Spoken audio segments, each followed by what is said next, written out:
Here we have the Woodland Mills WC68 wood chipper. I use this on my Kubota B2650 and I operate it with no problems whatsoever. I've done a lot of work with this. I've chipped yards and yards of material. We covered a pathway on our property here that I'll show you later. I think we did at least 500 feet of wood chips and at least 4 inches thick throughout. So I don't know how many yards that is. I'm not going to be bothered to do the math. But I know we've worked this machine hard continuously for days on end, all day. And nothing bad to say about it. It's a great machine. It's a workhorse. It's built like a tank. The only problem I have with it is the color green. I don't know why it's not black and red, but I'm gonna have to paint it.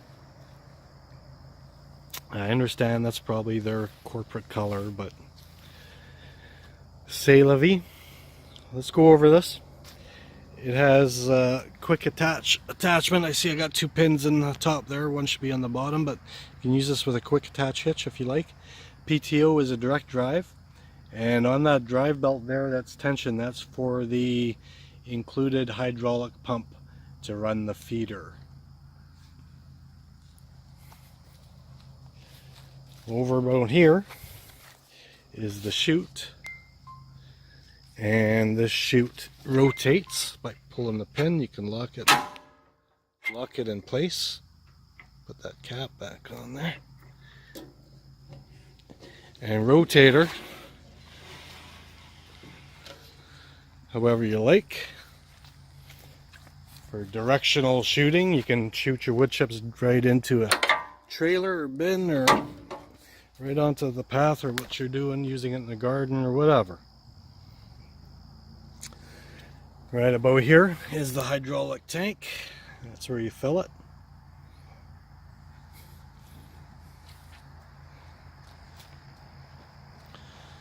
Over here is where you feed the branches in.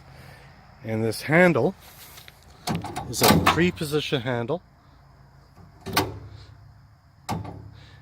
That would be reverse. No, that would be forward, right? And if you get into trouble, maybe your sleeve gets caught, pull you in, hit that bar, and that would reverse it. That's forward, that's reverse, and that's neutral. So that's a safety feature. Very easy to quickly reverse the feeding roller here, which is very aggressive. Now, I have a smaller tractor, like I say a B2650. I have chipped probably some trees up to 5 inches diameters. I have gotten it jammed a couple of times. And that would be because I'm being aggressive with it. And some of the trees that got jammed were, in fact, ironwood, which is very, very hard wood. Come on the other side here. We have the hydraulic adjustment for the feed rate. I always have it going as fast as possible. But if you want to feed a little bit slower, which I might have been able to do for those bigger pieces that did end up jamming the machine, that's something you can do, but I don't fiddle with that too much. Over here, I keep this bolt loose because it is a fine thread and it's long thread, so it doesn't come loose or anything. And when I want to get into here, I don't need a tool. This pulls right back.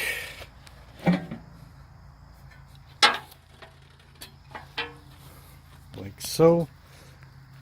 And there we have the flywheel and the blades. Now the blades are designed to be reversible and you can resharpen them. And I've used this probably, I'd say 200 hours, and those blades look like they don't need any sharpening or reversing yet, so very impressed. Like I say, it's a tank. Highly recommend this. I think I've gone over all the features. Oh, there is one more thing. This is something I've never bothered with yet, but there's a couple latches there on the bottom, right? And you disconnect the handle here with that cotter pin up there. And then this hopper will pivot here and fold right up to be very compact for storage. So that really reduces the overall length of it. And there's also, if you're in a wood or a trail that you need that extra clearance to make your turns over the backswing of the tail, then you would do that as well. But I'll probably use that once I store it for the winter. Or maybe not. It's not like I'm short on space here, so.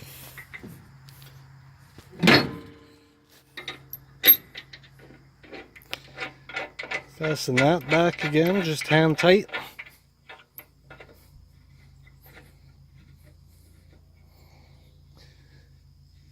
And this rest here is for what I mentioned before, the hopper, when you fold it away for storage or for making tight turns in a confined area.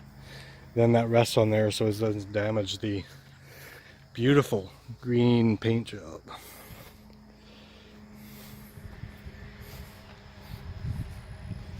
If you're looking for a wood chipper, I can highly recommend this one.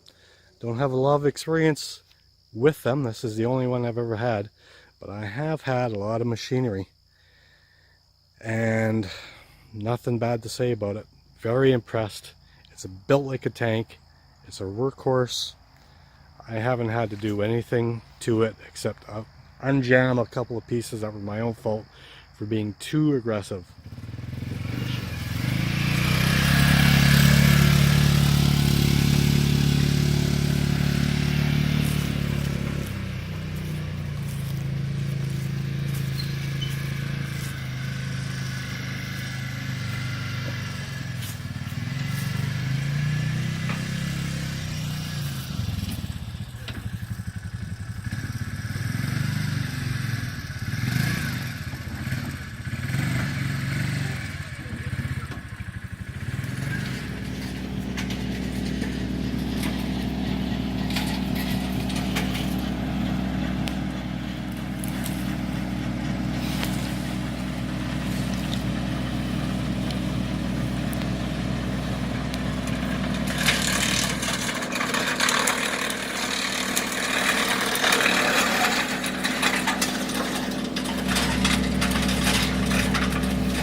Just a bit more to go.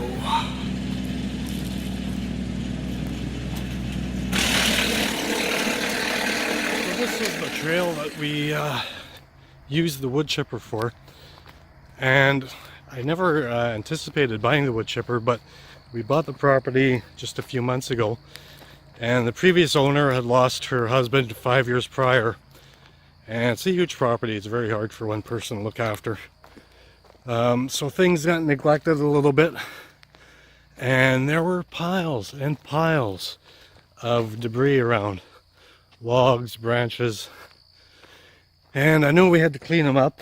I don't mind if they're sitting in the forest and refeeding the forest, but when they're just on the edge of the property and in plain view, you gotta do something about them.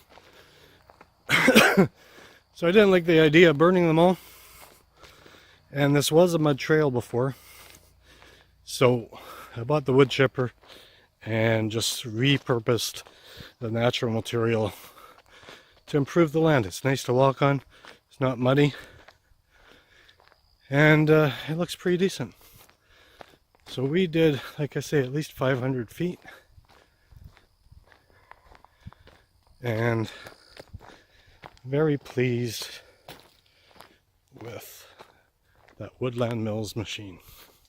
Should also add that even though it's my first experience with a wood chipper, I bought this at the local Kubota dealership, Green Valley Kubota, and I did look at a Wallenstein chipper that had another option on it for a finer shred for mulch, but it didn't have the hydraulic feed. So I chose this one primarily because I didn't need that mulch feature, and this had the hydraulic feed on it, the power feed, which I would highly recommend. This would be a completely different unit without that feature. So if you're looking for one, make sure it has that, because that is a big time saver, just being able to put a branch in there and just monitoring it without having to feed it. Big plus.